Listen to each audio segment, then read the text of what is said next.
Witam serdecznie, Marcin Rola, program w 4 oczy dla portalu realu24.pl. Moim dzisiejszym gościem jest pan Krzysztof Karoń. Witam serdecznie. Dzień dobry, dzień dobry. Pisarz, filozof, jak sam o sobie mówi, dyletant.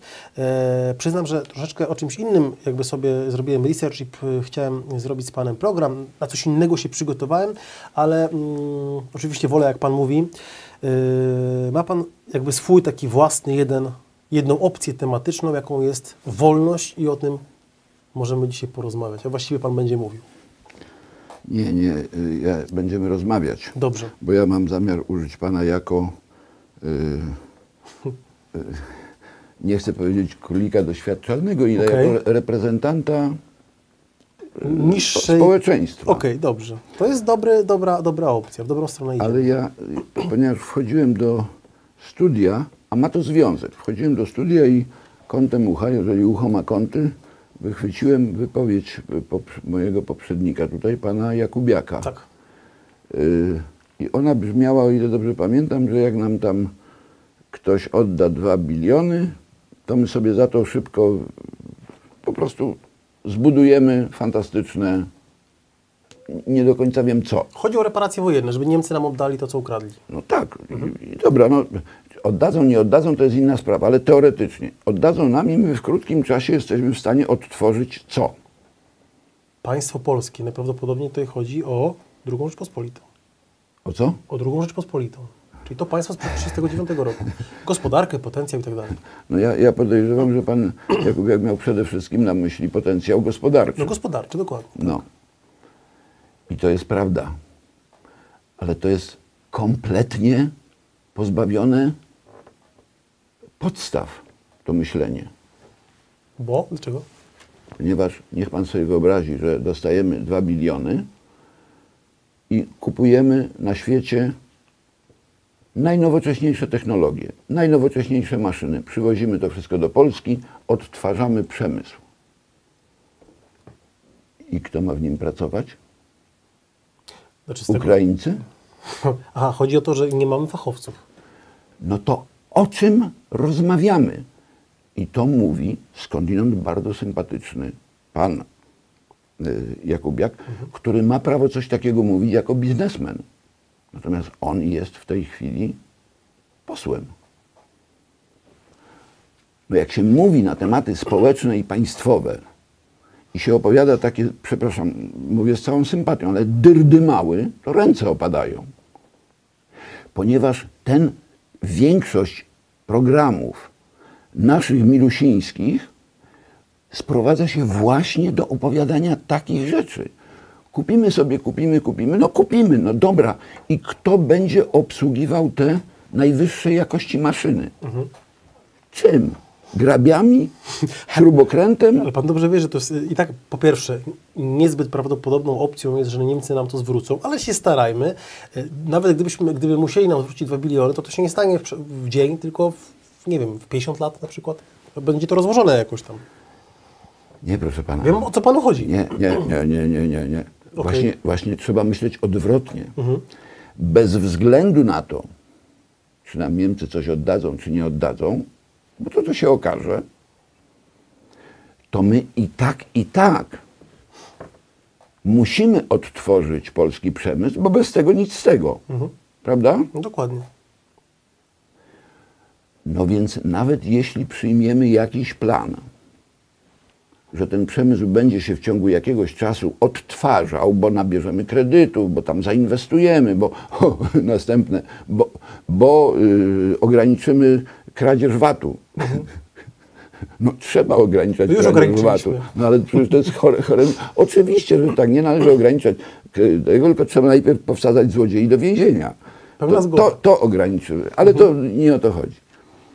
Nawet jeśli coś takiego zrobimy, to i tak ten problem, o którym ja mówię, jest problemem najważniejszym, ponieważ bez niego nic się nie uda. A szkoły co roku wypuszczają na rynek 500 000 ludzi, którzy nic nie potrafią. Dostałem dzisiaj list, nie powiem od kogo. Pan przysłał mi fragment oferty, którą otrzymał od firmy, która chce mu pomagać. Cytuję. Skanowanie rynku to jest oferta tej firmy, która chce pomagać gościowi, który prowadzi biznes.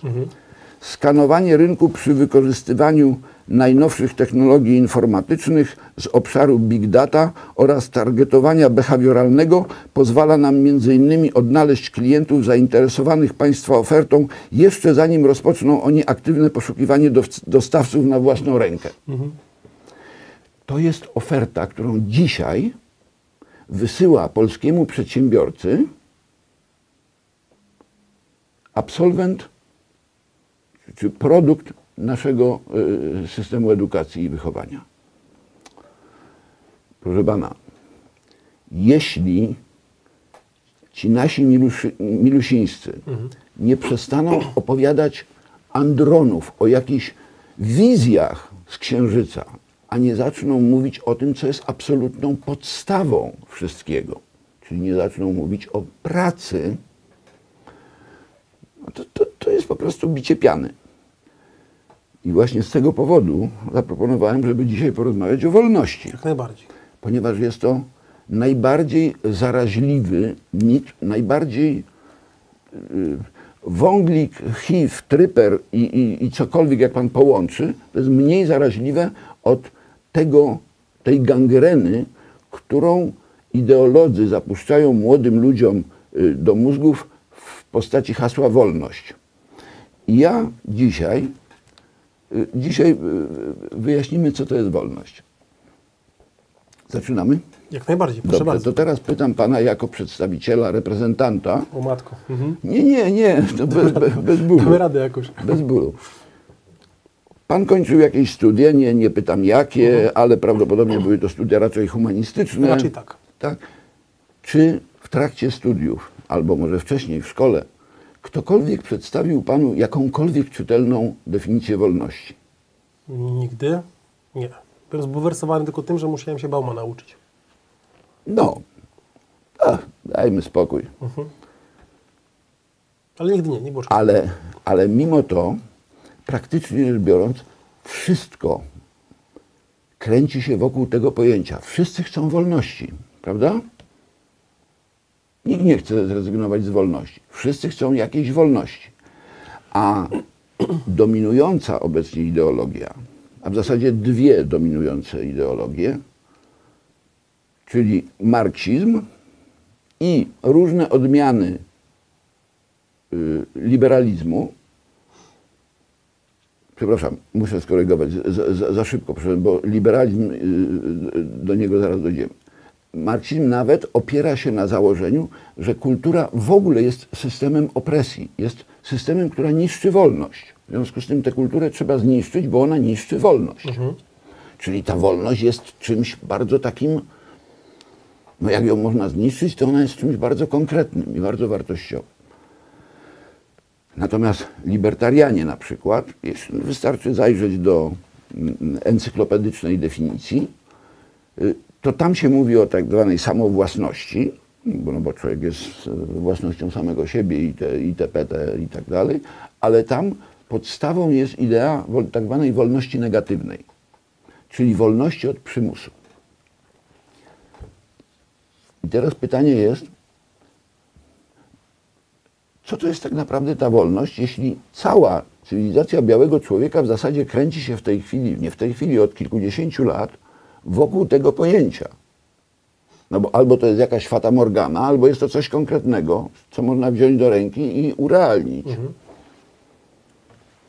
Zaznaczam, to jest istotne dlatego, że o tym można mówić na poziomie filozoficzno-gabinetowym. Tam paru gutków właśnie takich Baumanów sobie tam bije pianę, bije, ale zawsze, a raczej prędzej czy później, to i tak musi mieć przełożenie na praktykę życia społecznego, prawda? I albo się tam ta wolność realizuje, albo nie. No dokładnie. No. Każdy ma swoją i różnie rozumianą. Słucham? Każdy ma swoją i różnie rozumianą wolność. Każdy rozumie inaczej wolność, natomiast ja panu wyjaśnię, że to nie jest to tak, że to, co sobie ktoś zrozumie, to jest właśnie tak, jak on sobie rozumie. Okej. Ponieważ wbrew pozorom i wbrew temu kretyńskiemu paradygmatowi należy odróżnić rzeczywistość od interpretacji rzeczywistości. My sobie możemy interpretować, możemy gadać, ale ta rzeczywistość jest taka, jaka jest. My możemy nie wiedzieć, jaka ona jest, ale prędzej czy później okaże się, że jest konfrontacja rzeczywistości z interpretacją i albo się to trzyma kupy, albo nie. Robi się kolejne kroki i te kroki są cenne, ale to wcale nie znaczy, że te kroki są dobrym opisem rzeczywistości. Kopernik zrobił postęp, ale przedstawił kompletnie aberracyjną wizję świata. Przecież to, co przedstawił Kopernik... Zna pan schemat kopernikański? No, w sensie, że Ziemia nie jest płaska, tak? Nie. O tym, że Ziemia jest kulą, to już było wiadomo w Grecji starożytnej. No, ale cały czas ludzie wierzyli w co innego. No. Nie, nieprawda. Panów mówiono w szkole, że ludzie przez cały czas wierzyli w co innego. Okej. Przecież system ptolemejski to jest system, w którym Ziemia jest okrągła, tyle tylko, że ona jest środkiem wszechświata. Ale Ziemia jest okrągła. Kopernik zmienił to, że w miejsce Ziemi postawił Słońce.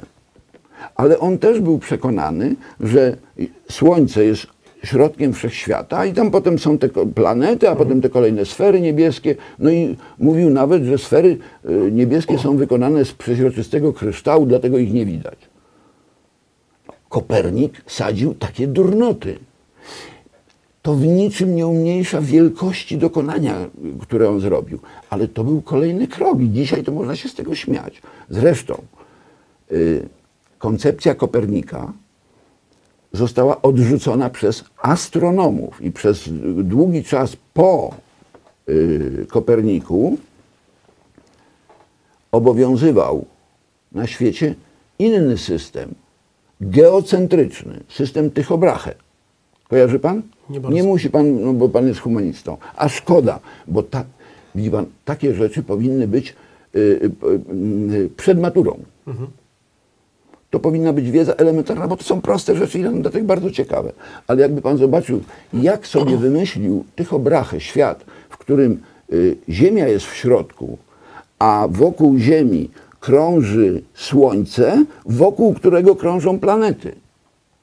To była modyfikacja układu ptolemejskiego i, co jest najważniejsze, i układ ptolemejski, i układ Brahe miały lepszą matematykę od matematyki Kopernika. Dlatego Kopernik nie upierał się. On w ogóle się zastanawiał, czy to w ogóle publikować. A jak go publikował, to dedykował to papieżowi, który go namówił, żeby to jednak publikować.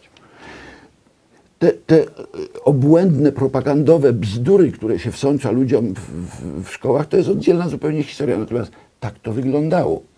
I co na dodatek, co jest najlepsze, bo jaki jest praktyczny sens tych wszystkich rzeczy, które oni tam sobie wymyślali? Nawigacja.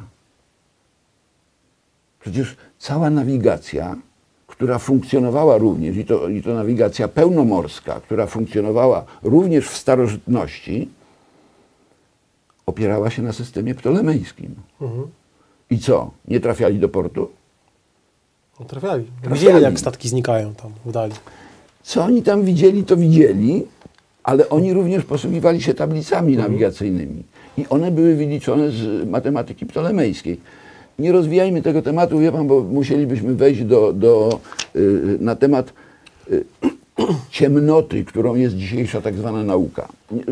Wyłączam oczywiście z tego fizykę, matematykę i tam jeszcze parę dziedzin. Mówię o tym biciu ideologicznej piany, którą jest dzisiejsza nauka. Również na poziomie medycyny, biologii, neurologii, już nie mówiąc o tej tak zwanej kognitywistyce, to już jest w ogóle magia, tylko jeszcze nie wiadomo, biała, czarna czy szara. Wracajmy do wolności. Dokładnie. O wolności nie bardzo można powiedzieć, jak się ją ma. Nie bardzo wiadomo, no jak się ma, to tak jak powietrze. Oddychamy i nie zastanawiamy się. Najczęściej mówimy o wolności wtedy, kiedy jej brakuje. Czyli kiedy ktoś ją nam ogranicza. Czyli wprowadza jakieś zakazy lub nakazy. Ale to wtedy, kiedy jesteśmy wolni, czyli działamy zgodnie z własną wolą, nikt nam w tym nie przeszkadza, to my w zasadzie nawet tego nie traktujemy jako jakiegoś tam cudu nieprawdopodobnego. Traktujemy to jako oczywistość. Prawda? Dopiero jak się pojawiają zakazy i nakazy, czyli ograniczenia wolności, to my dopiero zaczynamy mieć problem z wolnością. W 1958 roku taki brytyjski filozof, Isaiah Berlin, napisał esej. To był tam chyba jakiś wykład, być może to był jego doktorat, cholera wie. Już nie pamiętam, znaczy wiadomo, tylko już nie pamiętam. I on to potem opublikował, taki esej pod tytułem Dwie koncepcje wolności. I on wprawdzie niczego nie wymyślił, ale uporządkował takie intuicje, które już się w filozofii pojawiały i wprowadził rozróżnienie na tak zwaną wolność negatywną i wolność pozytywną. Można dyskutować, czy on to... Nie wchodźmy w szczegóły, bo tu nie chodzi o filozofię. W tym nie ma żadnej filozofii. Wolność negatywna to jest wolność od. Wolność od nakazów, zakazów. Wolność od wszelkiego rodzaju przymusu. I to jest właśnie ten element, który, jeśli następuje jego ograniczenie, to my zaczynamy to odczuwać, zaczynamy się buntować. To jest dla nas bardzo czytelne. Przychodzi ktoś i pałką albo nam mówi, nie wolno ci tego robić, albo wali pałką i mówi, musisz to robić. Szczytem perwersji w tej dziedzinie jest współczesny marksizm, który przychodzi i mówi, musisz być wolny, a jak nie, to pałką w łeb. Musisz być wolny. Tak jest. Drugą częścią, drugą koncepcją wolności jest tak zwana wolność pozytywna. Wolność pozytywna to jest wolność, prawo do działania. Czyli mogę robić to, na co mam ochotę. Mogę postępować zgodnie z własną wolą.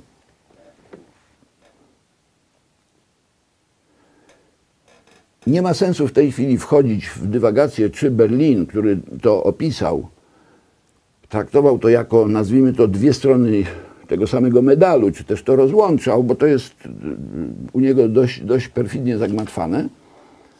Natomiast on doszedł do wniosku, i to jest na swój sposób zrozumiałe. U przeciętnego takiego menela spod budki z piwem jest to przeciętnie, całkowicie zrozumiałe, natomiast nie u filozofa, a to był zawodowy filozof. On przyjął, że kwintesencją wolności, istotą wolności jest wolność negatywna, czyli wolność od przymusu, czyli wolność od nakazów i zakazów.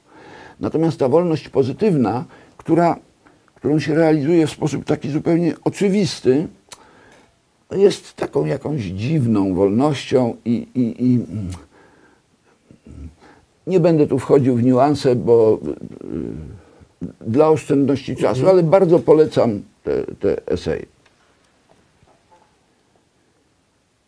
I ponieważ brak wolności, ograniczenie wolności, takie czynne ograniczenie wolności w postaci nakazów i zakazów jest dla człowieka w sposób tak oczywisty, dotkliwie odczuwalne, to on stwierdził, że to jest właśnie istota wolności i że człowiek nie może się z własnej woli wyrzec takiej wolności. Że tak rozumiana wolność jest istotą człowieczeństwa. I człowiek, który wyrzeka się tak rozumianej wolności, czyli dobrowolnie akceptuje przymus jakikolwiek, wyrzeka się swojego człowieczeństwa. Taki jest sens tego eseju. I z pewnego punktu widzenia trzyma się to kupy. Bo niby dlaczego mielibyśmy akceptować to, że ktoś nam przychodzi i coś nam każe albo nam coś zabrania. Przypominam, prawda? że na tym polega instytucja zwana państwem, że jest zbiór czegoś tam, zakazów i tak dalej. Nie. Tu już pan przeskakuje, robi pan kangurzy skok Dobrze. do innej rzeczywistości. Pewne rzeczy trzeba robić po kolei. Wie pan dlaczego? W wielkim skrócie. Dlatego, że takie skoki, które omijają logiczne, są podstawą wbijanych w tej chwili przez marksistowską edukację tak zwanych heurystyk. Heurystyka to jest taki sposób myślenia, który pozwala najkrótszym, najtańszym kosztem dojść do pierwszego zadowalającego rozwiązania. To nie musi być rozwiązanie, nie musi być odpowiedź na problem trafna, zgodna z rzeczywistością. Wystarczy, że ona nam rozwiązuje bieżący problem. To jest heurystyka, na przykład metoda prób i błędów. Ale Wróćmy do tematu. Wróćmy do tematu. Otóż przejdźmy teraz do realiów. Jak realizuje się koncepcja wolności negatywnej i czym ona jest w rzeczywistości?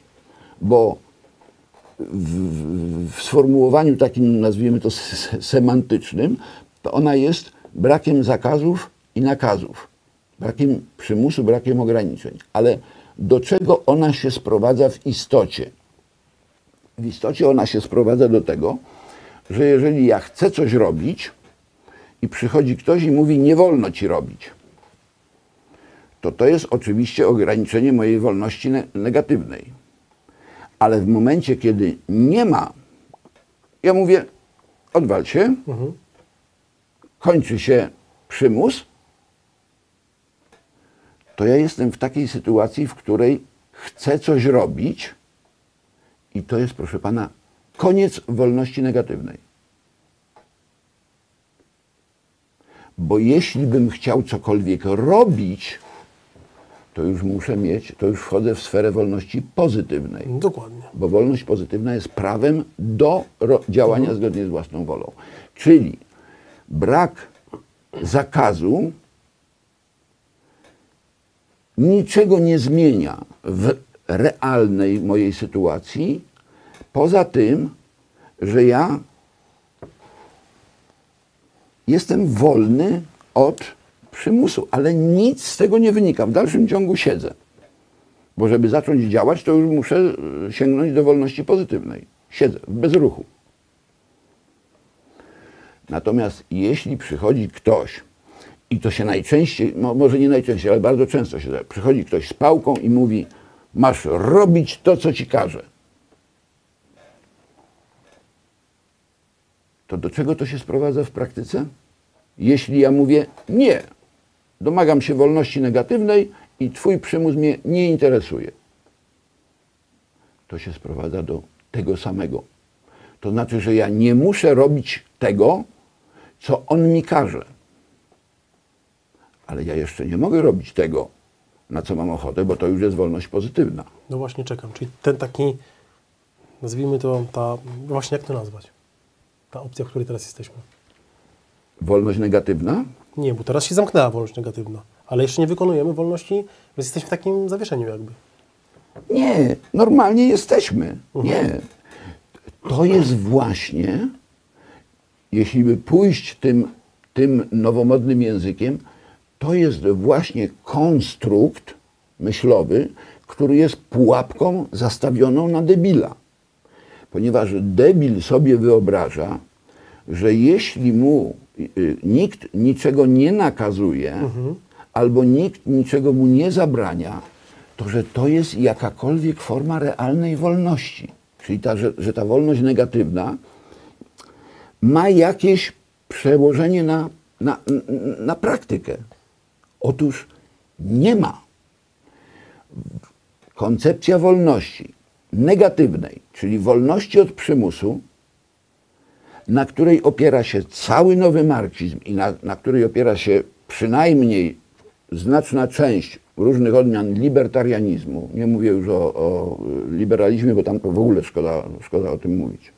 Dzisiaj. Opiera się na kompletnej fikcji. Opiera się na czym? Może nie na kompletnej fikcji. Opiera się w realnym życiu na prawie do nic nie robienia. Prawie do bezczynności, bez ruchu. To jest realny wymiar wolności negatywnej, której pan Isaac Berlin w 1958 roku poświęcił znaczną część swojego eseju, a potem bił pianę i jego następcy do dzisiaj biją pianę od rana do wieczora. Wolność negatywna, wolność od przymusu. My się domagamy. No domagajcie się. Macie wolność negatywną. I jedyne, co z tego wynika, to to, że możecie tak siedzieć. Ale co jest, proszę pana, najważniejsze, i tego debile nie rozumieją, że oni tak długo siedzieć mogą tylko tak długo, dopóki nie zdechną z głodu. Rozumie pan? No, to jest dość logiczne. Proszę pana, to jest tak logiczne, że nikt o tym nie myśli. Ale to jest praktyczny wymiar wolności negatywnej, wolności od przymusu. I teraz przejdźmy do wolności pozytywnej. Okay. No bo w końcu chcielibyśmy coś zrobić. Tak.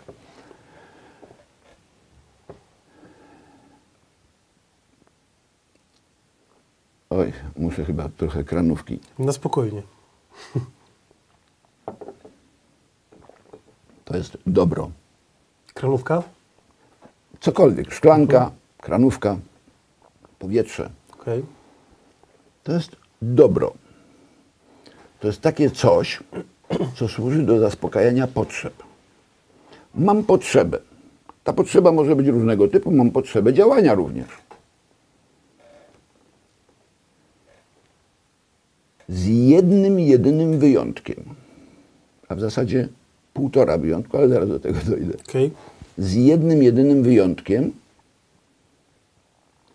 czegokolwiek by pan nie wymyślał, jakiejkolwiek aktywności by pan nie wymyślił.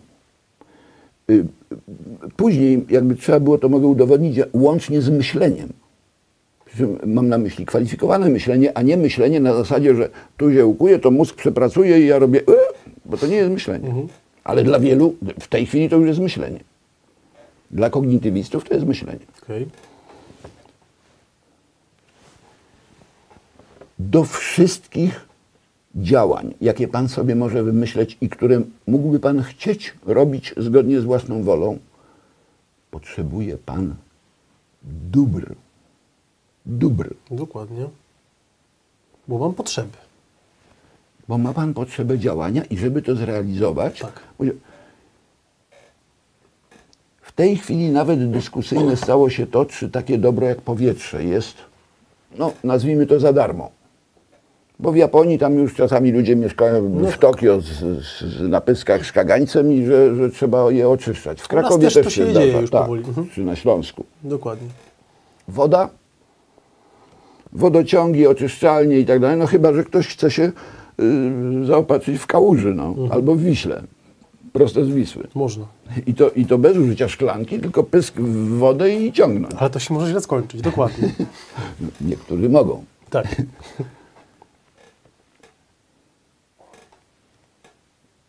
Przy czym pojęcie dobra obejmuje wszystko. Jeśli chce pan poczytać książkę, to musiał być ktoś, kto tę książkę napisze, wydrukuje i tak dalej, i tak dalej.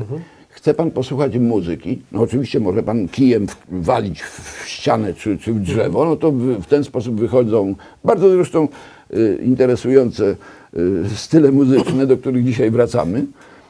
Ale poza tym musi pan wynająć Vivaldiego, zapłacić mu, żeby tam skomponował tych parę kawałków, a potem jeszcze wynająć skrzypków, zbudować im skrzypce, dać im, żeby przeżyli i tak dalej, i tak dalej. Nie będę tego tematu rozwijał.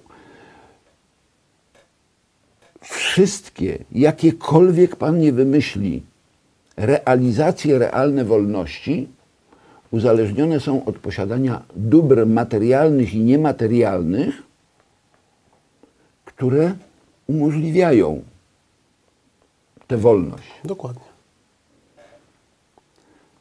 Jest tylko jeden wyjątek. I między innymi, i nie przypadkiem, ten wyjątek jest w tej chwili jednym z ośrodków tak zwanych nowych edukatorów.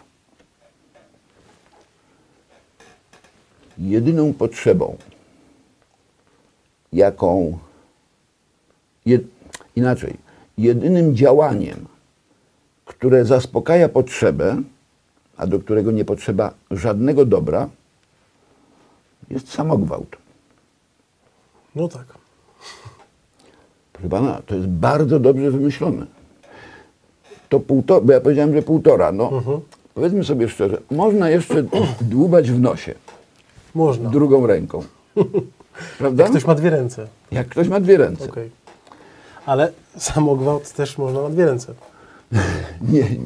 Nie wiem, nie znam się na tym. Ja też nie wiem, Znam, koledzy znam opowiadają. lepsze sposoby, Okej. ale to już zostawmy może paru Tak. docentom, żeby napisali swoje habilitacje, czy jak to się tam nazywa. Ale do czego to się, proszę pana, sprowadza? To rozumowanie do tej pory, że wolność negatywna jest prawem do nic nie robienia, ale zaznaczam, łącznie z niejedzeniem, niepiciem, no i chodzeniem to tylko tak długo, jak się nie umrze z głodu. I tak na dobrą sprawę to, co człowiek wolny w sensie negatywnym, czyli wolny od wszelkiego przymusu, może zrobić, to doczołgać się do śmietniska, żeby na tym śmietnisku znaleźć coś, ktoś coś wyrzucił, żeby to zjeść. Bo jeżeli będzie chciał przeżyć i jeść, to musi pójść do sklepu i kupić. Albo zasiać, wyprodukować i tak dalej, i tak dalej. I właśnie problem polega na tym, że wszystkie dobra, których posiadanie jest warunkiem realizacji pełnej wolności pozytywnej, czyli tej realnej wolności, muszą być wyprodukowane.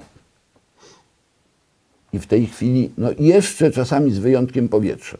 Nawet jeżeli tym popapranym Arabom tam gdzieś z pustyni siknie ropa, to oni też muszą kupić zaawansowane technologie za część zysków z tej ropy u Amerykanów, czy u Rosjan, czy u kogo tam jeszcze, nie wiem kto od kogo kopiował, po to, żeby ją przerobić. No bo przecież nie napije się taki bambus samą ropą, ani sobie nawet w nią nie napali. No.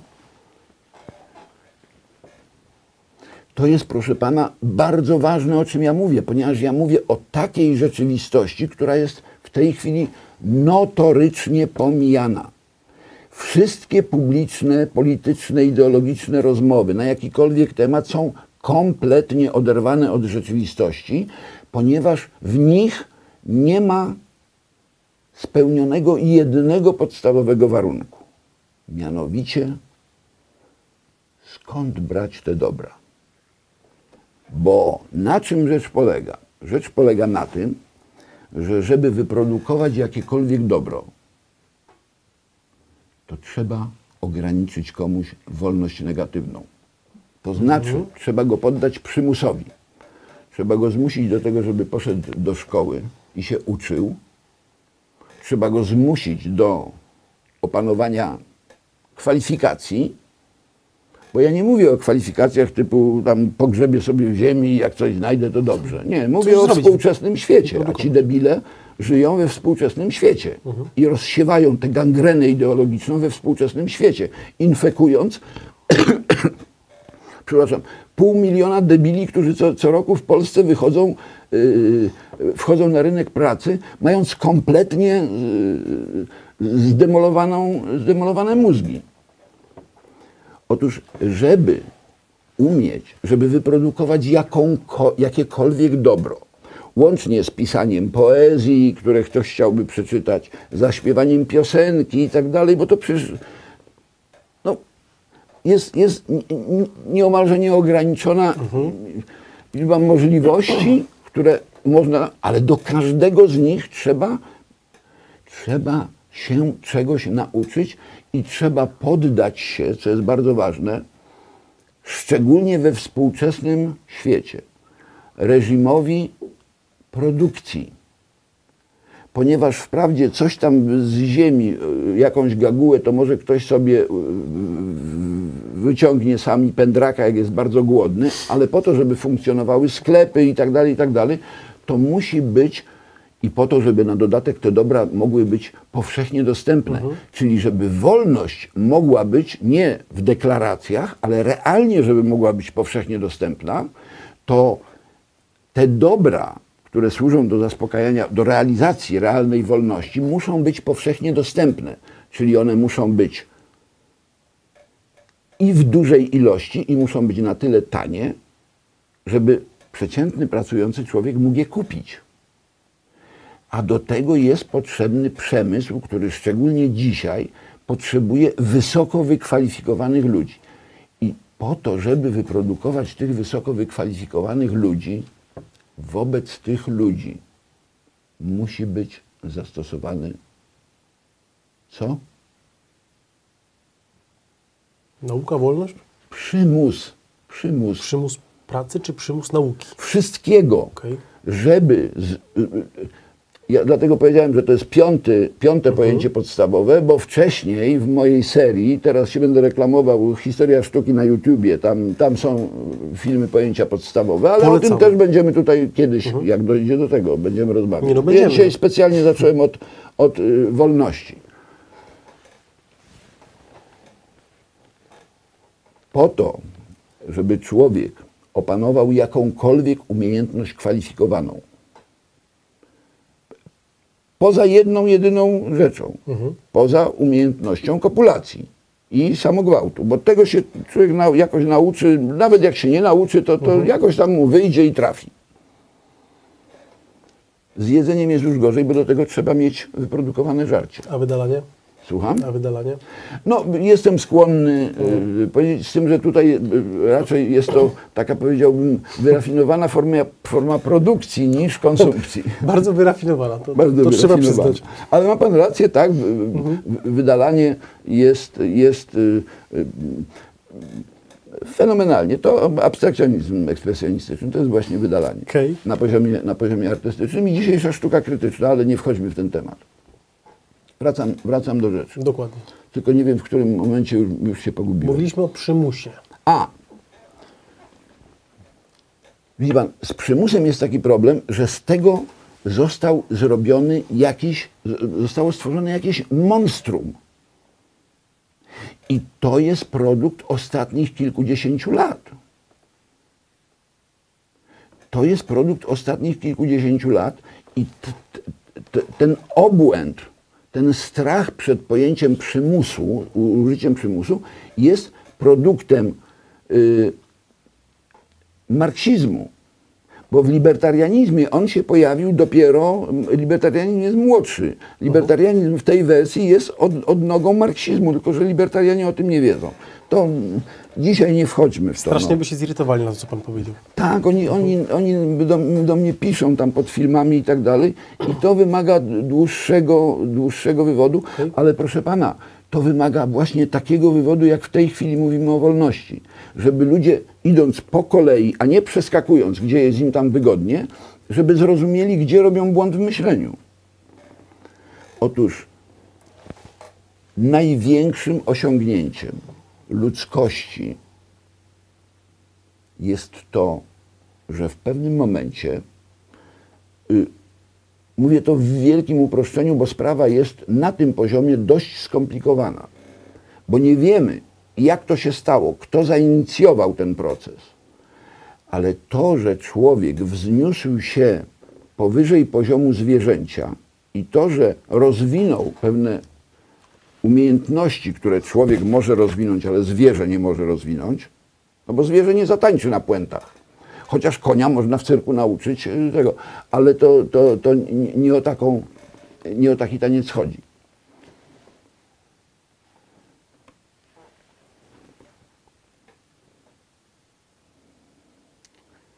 Nie wiem, czy nie zabrnę za daleko w dygresję, ale trudno, no trzeba ryzykować.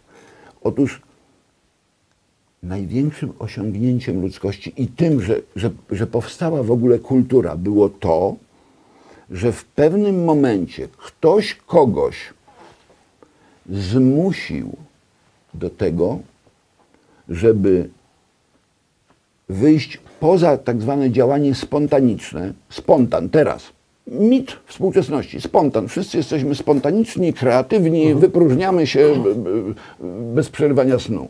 No bo to jest mniej więcej to myślenie. Właśnie o to chodzi.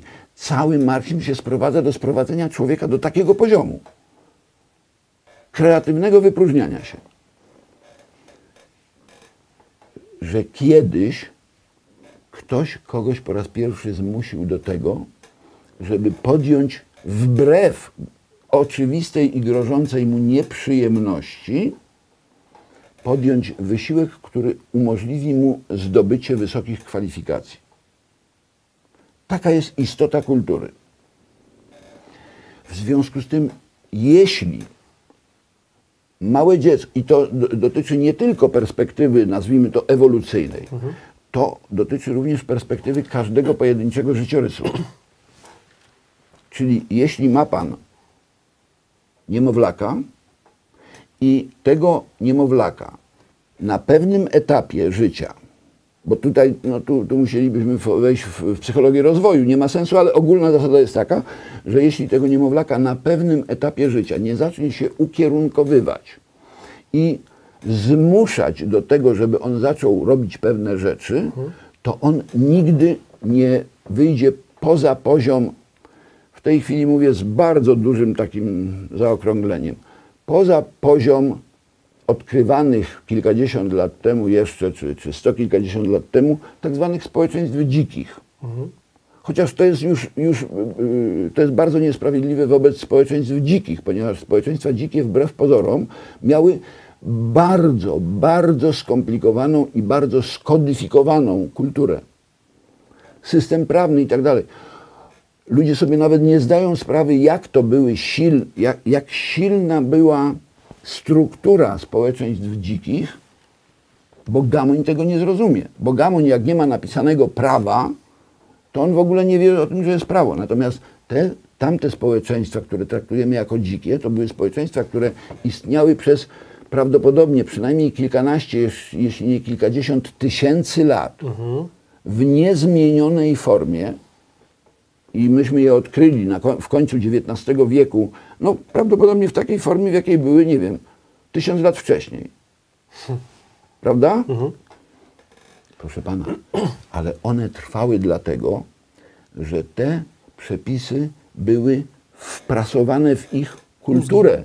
Oni nie potrzebowali żadnego zapisanego prawa. Oni to wiedzieli po prostu i tyle. Oni po prostu je realizowali. To jest dość skomplikowane. Może by wreszcie jakiś antropolog, zamiast zajmować się onanistami, zajął się prawdziwą historią antropologii.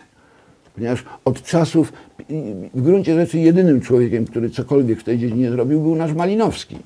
Fantastyczny, nie ze wszystkim można się zgodzić, ale człowiek, który myślał kategoriami w takiej perspektywie.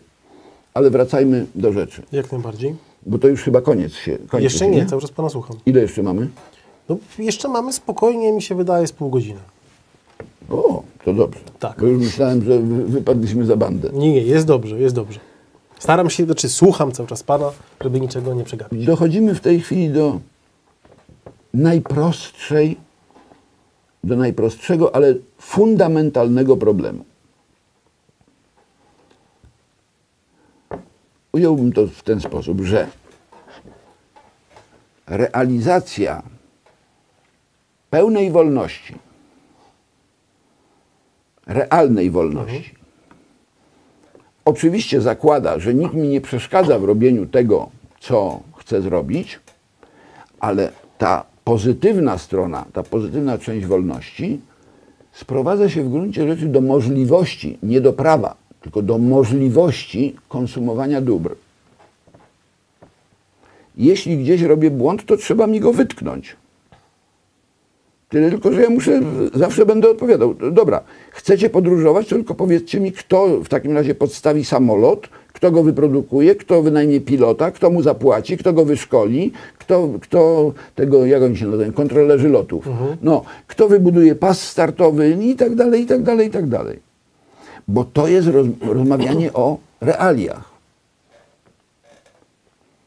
Poza tymi, już w tej chwili okazuje się 2,5, poza onanizmem, wypróżnianiem i dłubaniem w nosie, do wszystkiego potrzebne są dobra, których wyprodukowanie wymaga zdobycia kwalifikacji i poddania się reżimowi pracy, które z kolei wymagają w sposób bezdyskusyjny zastosowania przymusu i ograniczenia wolności negatywnej. Jednym słowem, wolność pozytywna może być zrealizowana tylko i wyłącznie kosztem rezygnacji z jakiejś części wolności negatywnej. Czy zrobiłem do tej pory jakiś błąd Ja nie wychwytuję. logiczny? Ja staram się to wszystko, szanowny panie, dokładnie przyswoić. Jeżeli ktoś, gdzie tu jest kamera? Jeżeli ktoś wynalazł w tym błąd logiczny, Tak. to bardzo proszę o zwracanie uwagi. Tylko Zapraszamy bardzo bym prosił o mówienie o konkretach, a nie o fikcjach.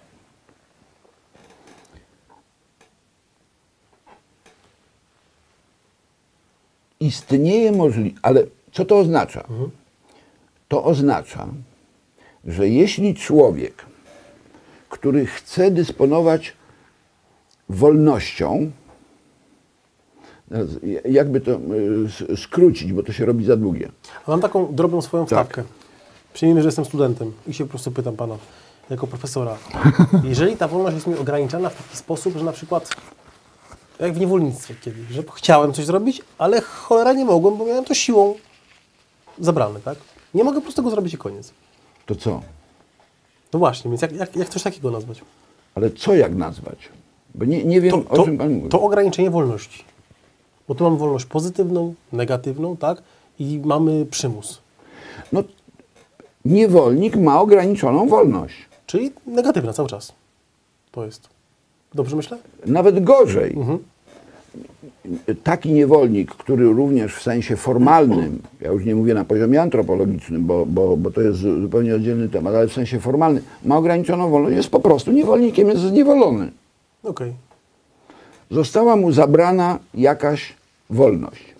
Przy czym bardzo dobrze, że pan na to zwrócił uwagę, bo siedzę tutaj, chcę mieć jakąś wolność i po to, żeby zrobić to, na co mam ochotę, to ja muszę zdobyć te dobra. I żeby zrobić te dobra, które same się nie robią, żeby zdobyć te dobra, które same się nie robią, to ja mam tylko dwa wyjścia. Albo mogę wziąć się do roboty i sam je wyprodukować, ale wtedy muszę ograniczyć własną wolność. Muszę zaakceptować to, że jak ojciec da w dupę i powie do szkoły marsz, a nie na wagary, przynajmniej nie codziennie na te wagary. Czegoś się naucz, człowiek. Czegoś się naucz, Tak. głąbie, bo inaczej będziesz mógł być albo popychadłem, albo oczywiście ministrem. Ale to też nie zawsze. Dokładnie. No i na tym to, po w tej chwili, znajomości. na tym to w tej chwili funkcjonuje. Czyli, że w tej sytuacji ja za własną wolność pozytywną muszę zapłacić własną wolnością negatywną. I to jest rachunek uczciwy. Ale jest jeszcze inna możliwość. Ja te dobra po prostu mogę ukraść. W związku z tym ja tymi dobrami powiększam swoją wolność, ale nie muszę ograniczać swojej wolności negatywnej. Wolność negatywna została ograniczona niewolnikowi. Proszę pana. I to jest cała współczesna filozofia. Nie ma poza nią nic więcej. Bo ona się sprowadza do tego, że jeśli przychodzi jakiś ideolog, polityk, profesor, kolega, ktokolwiek i zaczyna coś, przepraszam państwa bardzo za słowo, pieprzyć jak poparzony o wolności, nie definiując, co to jest i nie mówiąc młodym ludziom szczególnie, że jeśli chcą mieć wolność bez zniewalania innych ludzi i bez kradzieży, to sami się muszą zniewolić. Jeśli ktoś czegoś takiego nie mówi, a mówi im o jakiejś wolności, i to szczególnie wolności negatywnej, która się sprowadza tylko do tego, że można przez 4 tygodnie siedzieć bez ruchu, a potem zdechnąć z głodu. I jeśli robi to dorosły człowiek, to jest albo kryminalista, albo idiota. Chyba że pan widzi jakąś trzecią możliwość. No raczej nie. No, złodziej albo... Może być oczywiście tak zwany ten szlachetny idiota. W sensie nie wie o tym, tak?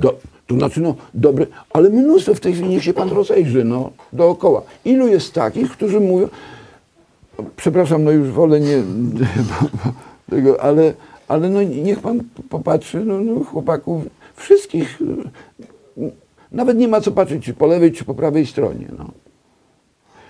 Przecież większość liberałów, czy libertarian i tak dalej, kiedy oni mówią o tym, oni mówią to, ja głęboko wierzę, że oni to mówią w najlepszej wierze.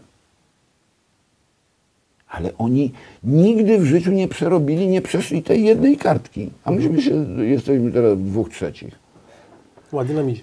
Jaka to jest, i niech mi pan teraz powie, czy cokolwiek z tego, o czym do tej pory mówiliśmy, jest sprawą, która przekracza możliwości rozumienia przeciętnego człowieka? Czy do tego trzeba mieć jakiekolwiek habilitacje? Szczerze mówię, że nie. Jest dosyć logiczne wszystko. Coś wychodzi z czegoś. To jest w stanie zrozumieć 14-letnie dziecko. 12-letnie czasami już nie, no nie będziemy wchodzić w szczegóły i tak dalej. Małe dziecko we wczesnym dzieciństwie tego jeszcze nie zakuma. Bo jeszcze nie ma rozwiniętego na tyle mózgu.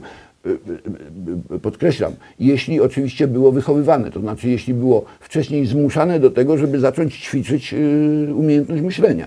Bo jeżeli było zostawione takim głąbem, na zasadzie najedz się. Możesz być głąbem, bylebyś był cwany i zaradny. No bo to jest mniej więcej mentalność współczesnych rodziców, którzy wolą mieć dziecko mądre, znaczy zdrowe i tak te dzieci są w tej chwili takie...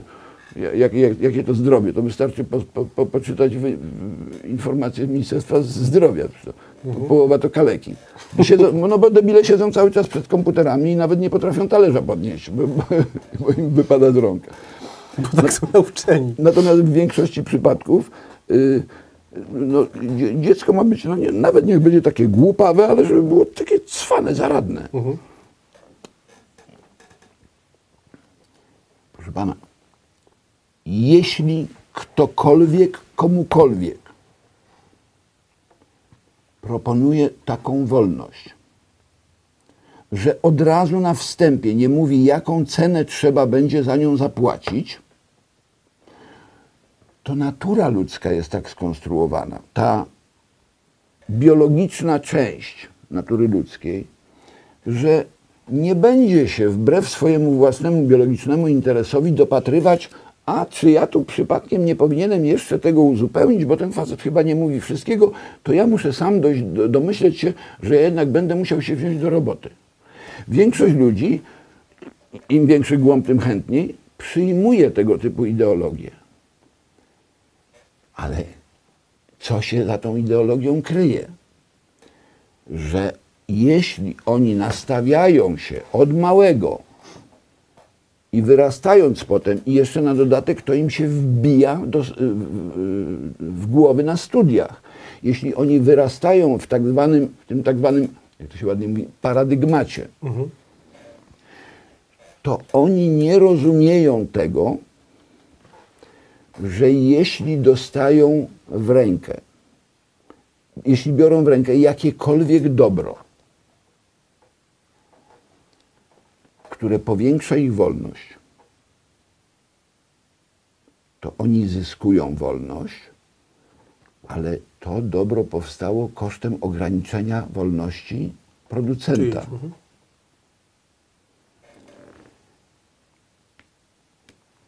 Dlaczego to jest tak fundamentalnie ważne? Ponieważ my żyjemy w czasach, w których jeszcze gdzieś mniej więcej tam, no wprawdzie już niewielkie resztki, ale jednak zachowały się pewne elementy moralności katolickiej. Dekalog Ja mówię katolickiej specjalnie, bo to wbrew pozorom są pewne różnice, nie wchodźmy w tej chwili w szczegóły, tej moralności, tej znienawidzonej moralności opresyjnej, kołtuńskiej itd., zachowały się jeszcze te ślady, i to nie w głowach, tylko, że tak powiem, no, w odruchach. Nie tak dawno pod jednym z moich filmów, w czasie takiej wymiany zdań na temat właśnie libertarianizmu, jeden ze zwolenników libertarianizmu w odpowiedzi na moje pytanie odpowiedział, no przecież libertarianie są za moralnością i żaden z nich nie wychowuje swoich dzieci po libertariańsku. To jest fenomenalna uwaga. Ci ludzie, którzy jako dorośli już mają zainfekowane głowy, więc oni plotą bzdury, ale jeszcze, ponieważ oni najczęściej zostali wychowani przez rodziców, którzy gdzieś tam jeszcze z tego backgroundu, tam dziadków, pradziadków i tak dalej, zainfekowali ich odruchami kulturowymi, to oni swoje dzieci jeszcze nawet trochę no, jakoś tym zarazili. Zarazili tymi odruchami kulturowymi. Ale już w sensie tutaj bla, bla, bla, to już plotą kompletne bzdury. Jest niesłychanie ważne, żeby tego, o czym ja powiedziałem, nie próbować rozmywać. Żeby najpierw sformułować taką podstawową zasadę. Każdy zakres wolności pozytywnej, w nawiasie, który polega na konsumpcji dóbr, które muszą być wyprodukowane, musi być opłacony utratą wolności negatywnej, z tym, że tę konstrukcję można rozbić na dwie części i powiedzieć, że jeśli ja zostanę wychowany jako egoistyczny kołek, to mnie interesuje tylko i wyłącznie to, żebym ja się nażarł, przepraszam za wyrażenie, ale to tak trzeba nazwać. Natomiast kompletnie nie interesuje mnie, kto musiał zapłacić swoją wolnością za wyprodukowanie tej mojej konsumpcji. I po to, żeby uniemożliwić ludziom rozpoznanie tego, że tak zwana wolność absolutna, czyli wolność od przymusu człowieka, który chce korzystać z wolności pozytywnej, ale nawet nie wie o tym, że z niej korzysta. Bo traktuje to jako oczywistość, bo został wychowany przez debilnych rodziców, którzy mu nie wyjaśnili pewnych elementarnych zasad życia społecznego. Ten człowiek, już mi się za bardzo to pogmatwało, ale wracam do tego schematu, bo znowu wejdę w dygresję.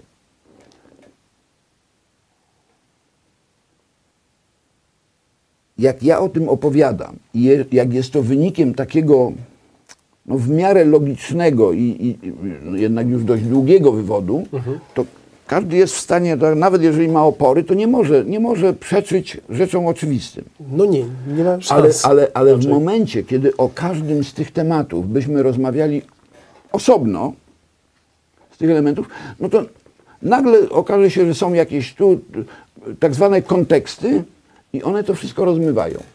I najważniejszą metodą na to, żeby ukryć fakt, że człowiek okrada drugiego człowieka, to znaczy, że każdy człowiek, który jest wyznawcą, zwolennikiem tak zwanej wolności absolutnej,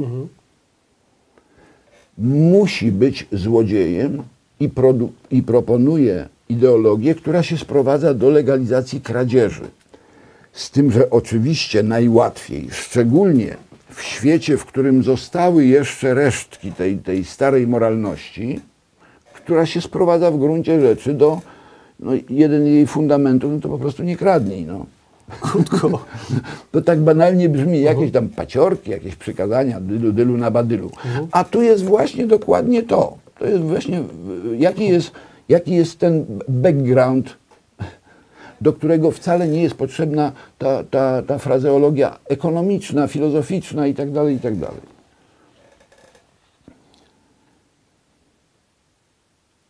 To wszystko można zrozumieć na takim bardzo prostym poziomie, ale ponieważ natura ludzka jest naturą ludzką i człowiek ma trochę w sobie lenia, ponieważ to na temat lenistwa to jest oddzielna historia, to jest naturalne dążenie do tego, żeby nie przeciążać organizmu. Ale szczególnie, zaznaczam, szczególnie ludzie, którzy nie mają innego wyjścia, czyli którzy nie potrafią nic robić, bo do tego zaraz wrócimy, a którzy są skazani, znaczy tak, ludzie, którzy nie potrafią nic produkować, a którzy chcą korzystać z wolności, no bo któż by nie chciał korzystać z wolności? Dokładnie. Ale są tacy ludzie, którzy nie potrafią produkować. No nie. I co z takimi? Oni muszą kraść. Oni nie mają innego wyjścia. To jest właśnie problem. A wobec ich zastosować w takim układzie przymus? Zanim dojdziemy do przymusu, to jest oddzielna kwestia, bo to jest... na razie jeszcze nie sformułowaliśmy istoty współczesnej ideologii. Otóż istota współczesnej ideologii, której podstawą jest marksizm, ale którą ja nazywam ogólnie antykulturą, bo jest to zjawisko już w tej chwili znacznie szersze, ale jego korzenie i kwintesencja jest ściśle marksistowska. Ona się sprowadza do tego, że jeśli chce się ludzi do czegoś namówić, na przykład do tego, żeby na nas głosowali i oddali nam władzę, no to kiedyś to można było kombinować, jak tu zrobić rewolucję, tam siłą, pałką i tak dalej, i tak dalej. I to raz się udawało, raz się nie udawało, no ale zawsze mogło być, że ktoś miał większą pałkę i tak dalej. I oni, mówię tu w tej chwili o marksizmie frankfurckim, czyli tym nowym marksizmie psychoanalitycznym, oni doszli do wniosku, że znacznie skuteczniej jest doprowadzić do tego, żeby ludzie musieli na nas głosować. Nie żeby chcieli, tylko żeby musieli. Trzeba ich przekonać. Nie. Trzeba ich postawić w takiej sytuacji, w której oni po prostu nie mają innego wyjścia. Okay. Jeśli pan będzie Głąbowi wmawiał, że jemu należy się wolność, ale doprowadzi pan do tego, że Głąb nie będzie w stanie niczego wyprodukować, to ten Głąb ma tylko jedną możliwość, żeby zrealizować swoją wolność. On musi, zaznaczam, on musi wybrać taką władzę, która mu umożliwi kradzież. Albo, zaznaczam, albo da mu w prezencie.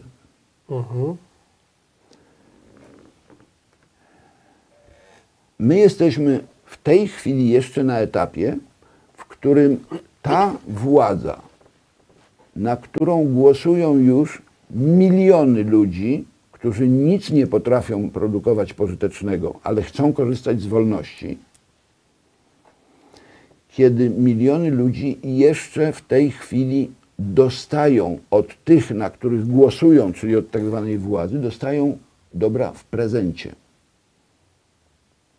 To znaczy, w bardzo wielkim uproszczeniu, przeciętny Europejczyk, który wysyła właśnie takie skanowanie rynku na wykorzystanie targetowania behawioralnego, pozwala nam i tak dalej, to ten gość, większość dostaje za nic, za tego typu umiejętności, dostaje produkty, realne produkty, dające mu realną wolność, wyprodukowany przez Chińczyków.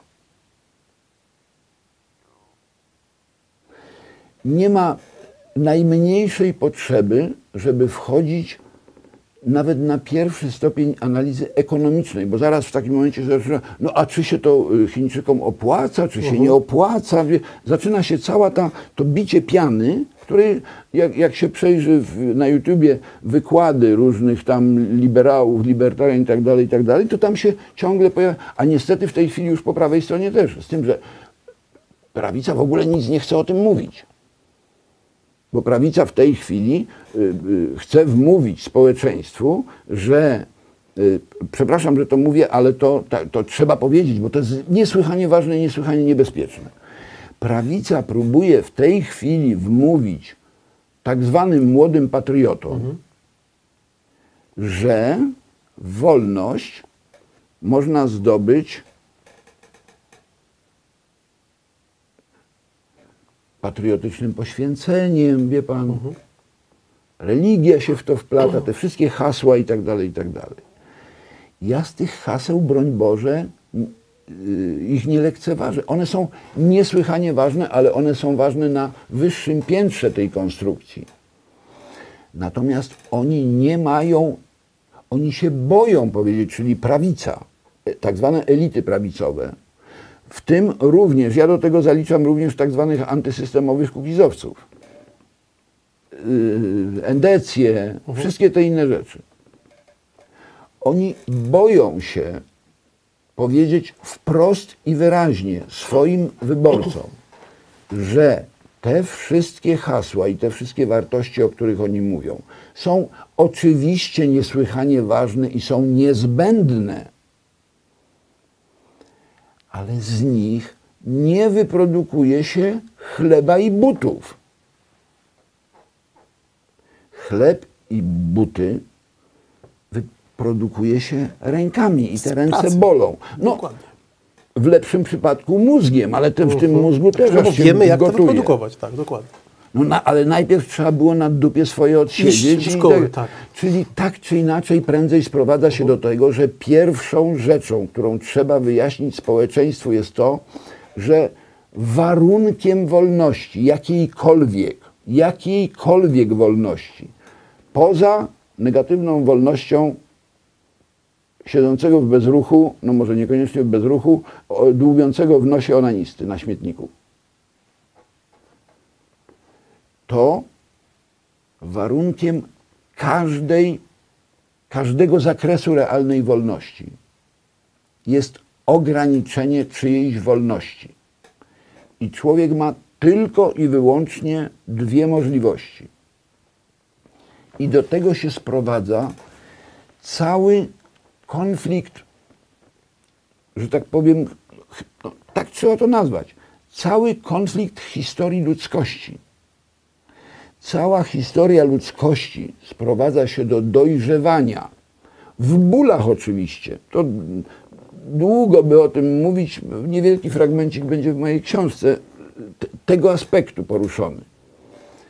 Cała historia ludzkości w gruncie rzeczy sprowadza się do dojrzewania do takiej świadomości, że jeśli wyznajemy ideologię wolności, naprawdę, jeśli mówimy o wolności, i to mówimy o wolności powszechnej, i nie mają być to puste słowa i bicia piany, to z definicji, jeśli mówimy o wolności powszechnej, nie chcę tu w tej chwili mówić o żadnych na razie kwestiach technicznych. Mówię o tej absolutnie fundamentalnej zasadzie. Jeśli mówimy o powszechnej wolności, to oznacza, że każdy człowiek za swoją wolność musi zapłacić swoją wolnością negatywną, bo inaczej musi zmusić innego i ograniczyć jego wolność. Z tym, że jak zabierze to dobro, które on wyprodukował, to tamten, który to dobro wyprodukował dla siebie, już nie powiększy swojej wolności.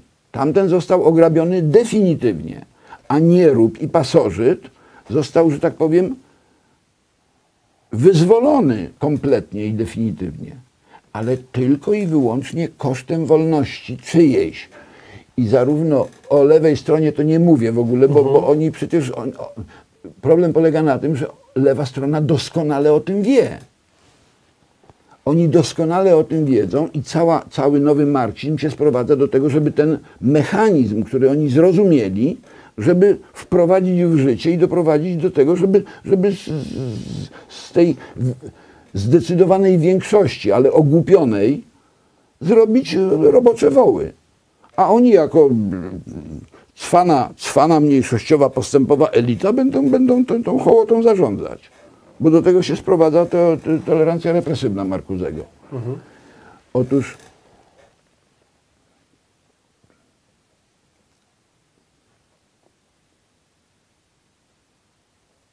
o ile tłumaczenie tego lewej stronie, zaznaczam, elitom lewej strony nie ma sensu, bo oni doskonale o tym wiedzą. O tyle najpierw muszą to zrozumieć elity prawej strony, po to, żeby wyjaśnić swojej publiczności, że warunkiem realnej wolności jest rezygnacja z wolności negatywnej. Zaznaczam, nikt nie mówi o całkowitej, przecież, bo to jest już tworzenie marksistowskiego konfliktu nierozwiązywalnego. Od ściany do ściany. Brak rozsądku od ściany do ściany. Nie.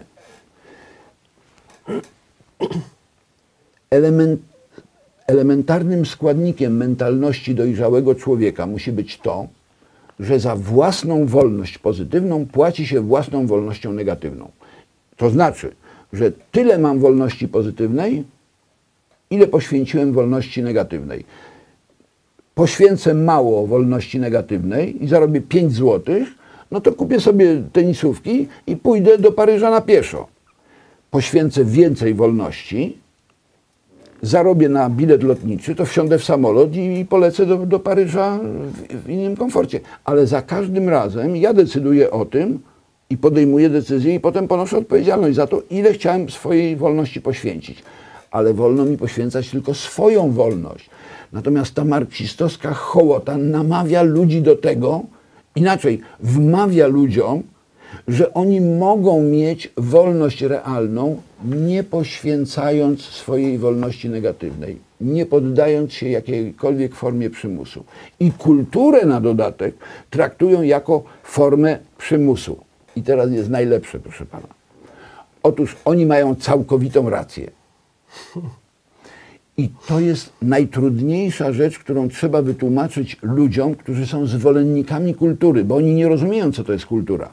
Dla nich kultura to jest tu Vivaldi, tu pani śpiewa cienkim głosem i tak dalej, czytam sobie książkę, tacy jesteśmy uduchowieni i tak dalej. Nie. To nie jest kultura, to są produkty kultury. To są produkty kultury. One mogły powstać dlatego, że ktoś wcześniej, i tu nie chcę powiedzieć, bo zaraz się pojawią zarzuty, no bo jaki może się pojawić zarzut debila, ze strony debila? Faszysta. Faszysta. To jest typowe. Prawda? O, tu przymus, to tak. Co mu się śni? Pałka, knut. No, narodowy socjalizm. No, czyli ten marksistowski terror po prostu, bo to trudno nazwać. Pan również używa tego słowa, trudno, jest pan młody, może się pan kiedyś z tego wyleczy. Pan również mówi o tym lewactwie. Żadne tam lewactwo, nie ma żadnego lewactwa, jest lewica. Lewica. Lewica. Ponieważ dokładnie tego samego chce Razem, dokładnie tego samego chce PO, dokładnie tego samego chce Nowoczesna, dokładnie tego samego chce Miller, Czarzasty i tak dalej, i tak dalej. Oni wszyscy chcą rozdawać ludziom wolność, tylko nie wskazują, kogo trzeba będzie, za przeproszeniem, okraść. Szanowny panie Krzysztofie, już kończymy. I tak jesteśmy bardzo długo na antenie, bardzo serdecznie. Ale prawie dojechaliśmy do końca. Czegoś nam jeszcze brakuje, Kapkę? Chodzi o to, że mam za pół godziny program. Nie. Tak. Nie, wydaje mi się, że nie ma sensu teraz rozmywać tego.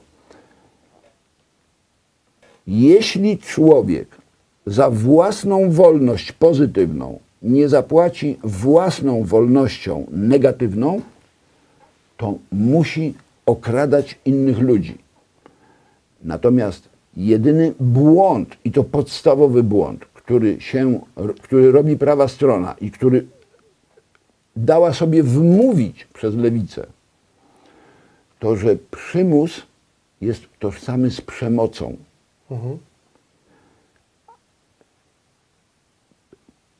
Przymus nie jest tożsamy z przemocą. Istnieją różne formy przymusu i jeśli będzie kiedyś okazja, to mogę bardzo łatwo wyjaśnić, że jeśli pan siedzi sobie z żoną, z dziewczyną, coś tam, siedzicie sobie pod jabłonką, a ona mówi, przepraszam, pan ma na imię Marcin. Marcin, tak. Marcin, przynieś mi wody z lodówki zimnej. A pan jest tak dobry i mówi, no Mariola, nie zawracaj mi głowy. A ona mówi, no Marcin, jak mnie kochasz, przynieś mi wody. I pan mówi, no dobra, tak cię kocham, że pójdę. I przynosi jej pan wodę. Proszę pana, pan się zmusił. Tak, to jest fakt niezaprzeczalny. Ale jak ładnie się pan zmusił, prawda? Pod szantażem lekkim, emocjonalnym. Ale co? Zmuszał pan kogoś, pana kogoś, No nie, ktoś, nie. żeby się pan zmusił? Liczę, że będzie dla mnie miła w takim. Ale pan się zmusił. To Dokładnie. też był przymus. W związku z tym, jeśli ci debile, ci kryminaliści marksistowscy wmawiają ludziom, że przymus to przemoc, to trzeba im wyjaśnić. Największym dokonaniem ludzkości jest to, że poddała się przymusowi po to, żeby stworzyć kulturę. No, chyba tu trzeba skończyć. Okej. Tak więc tym jakże miłym akcentem kończymy dzisiejszy, no praktycznie to był wykład, tak? Przyjmijmy, że ja tutaj byłem takim jakby uczniem i zadawałem takie pytania, które generalnie by zadał chyba każdy student. I właśnie o to chodzi, ale proszę pana, my mówiliśmy o rzeczach, które dotyczą najwyższego poziomu filozofii, ponieważ problem wolności w filozofii jest jednym z fundamentalnych problemów. I co, musieliśmy się wybzdyczać? No nie. A teraz zadam panu pytanie, czy słyszał pan cokolwiek z tego, o czym dzisiaj rozmawialiśmy, na którymkolwiek z wydziałów? Nigdy. No, Jest to pierwszy to raz. ma pan odpowiedź. Bardzo serdecznie dziękuję. Moim gościem Krzysztof Dziękuję Karoń. bardzo. Zapraszamy za tydzień, z tym razem z inną. Jeszcze się zastanowimy z czym.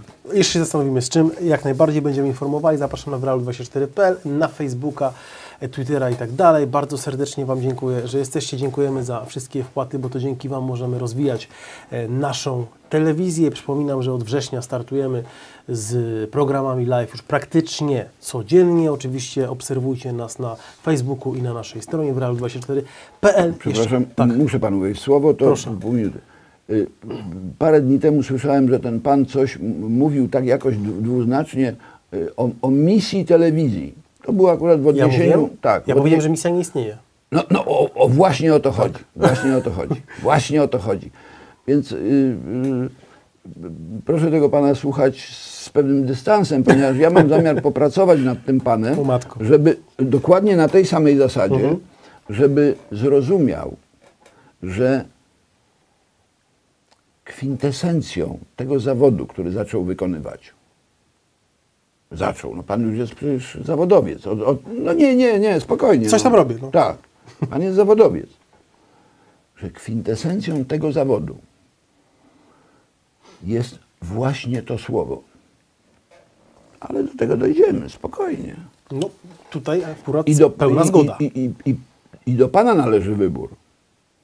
Czy będzie pan miał telewizję, która jest telewizją dla ludzi, czy będzie miał pan kolejnego pudelka, czy przybudówkę do burdelu? Piękne zakończenie. Lepiej bym tego nie ujął. Bardzo serdecznie dziękuję. Jeszcze raz Ja Krzysztof również Karoń, dziękuję państwu. moim gościem. Widzimy się za tydzień. Będziemy Was informowali o każdym programie. Czytajcie. I proszę o wybaczenie. Zero wybaczenia. Dziękuję bardzo. Klikajcie w Real24.pl.